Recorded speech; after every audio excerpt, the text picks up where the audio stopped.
Everybody else, get back!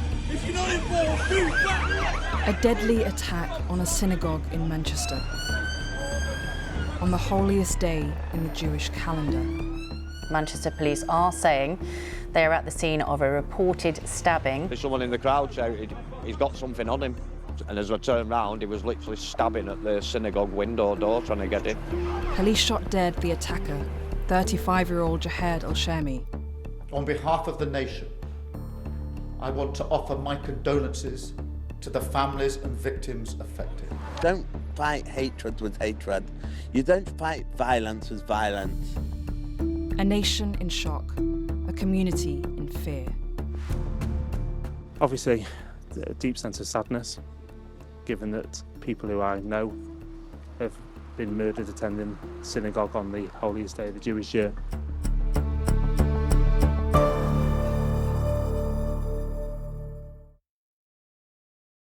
The place, one of this country's largest Jewish communities. The time, as the morning service was due to begin on Yom Kippur, the most solemn of religious holidays. A confrontation that left 2 Jewish men and a knife-wielding attacker dead. Events at Heaton Park Synagogue will be investigated by the security services for months to come. But already, we know the elements of what happened. The 2 men killed were 66-year-old Melvin Cravitz and Adrian Daulby, who was 53. Greater Manchester Police said that one of them had been hit by police gunfire as they shot the attacker. A number of other people were taken to hospital with serious injuries. So what do we know about what happened? Greater Manchester is home to about 25,000 Jewish people, the largest population in the UK outside London and the South East. Police have said they received a call from a member of the public on Thursday just after 9:30, after reports of a car being driven at people at the Heaton Park Hebrew Synagogue in Crumpsall. Armed police were on the scene just 3 minutes later. They were on alert for an event such as this. At 9:37 a.m, Greater Manchester Police declared a major incident and began a national anti-terror response. Then, at 9:38, armed police opened fire. BBC Verify has been analysing footage of the moment when Greater Manchester Police fired those shots. A key video shows 2 armed officers with their weapons pointing at a suspect lying on the ground. One of the officers then approaches the fence, shouting at onlookers.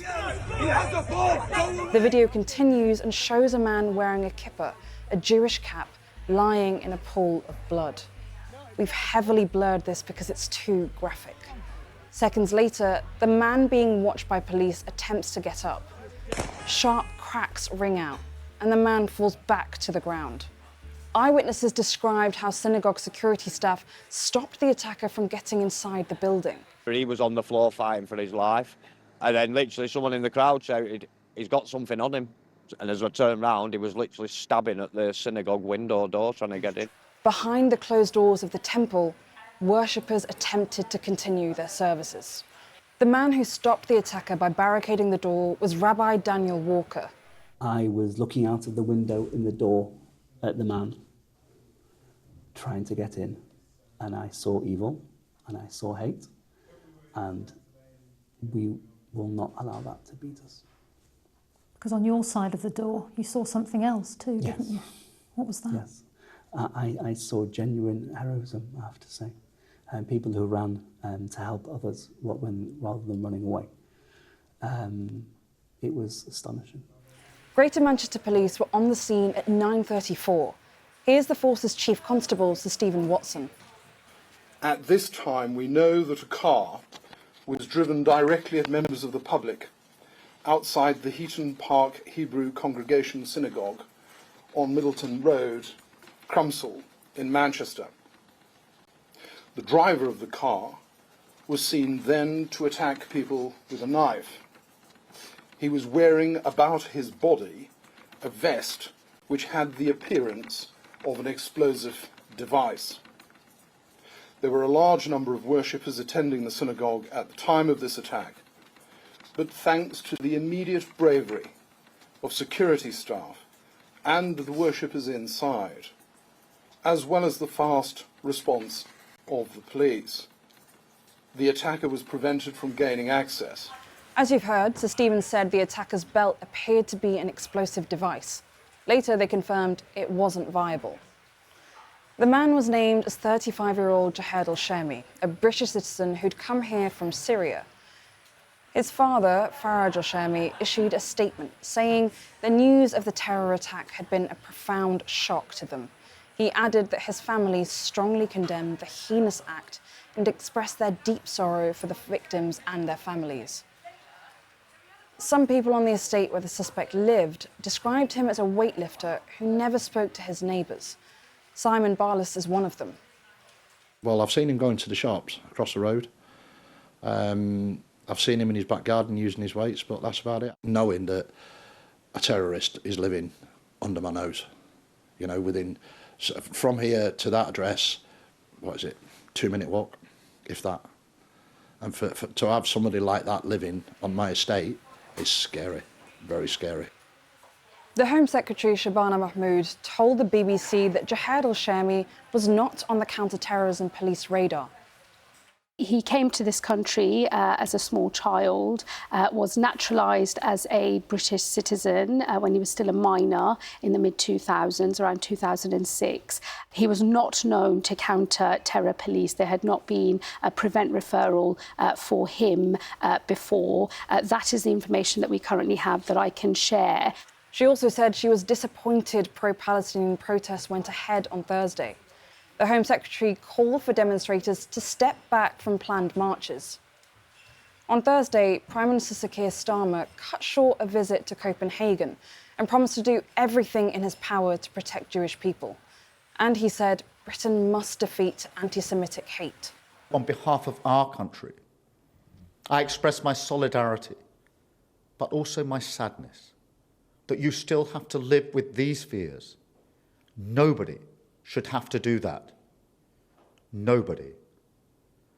And so I promise you that I will do everything in my power to guarantee you the security that you deserve, starting with a more visible police presence protecting your community.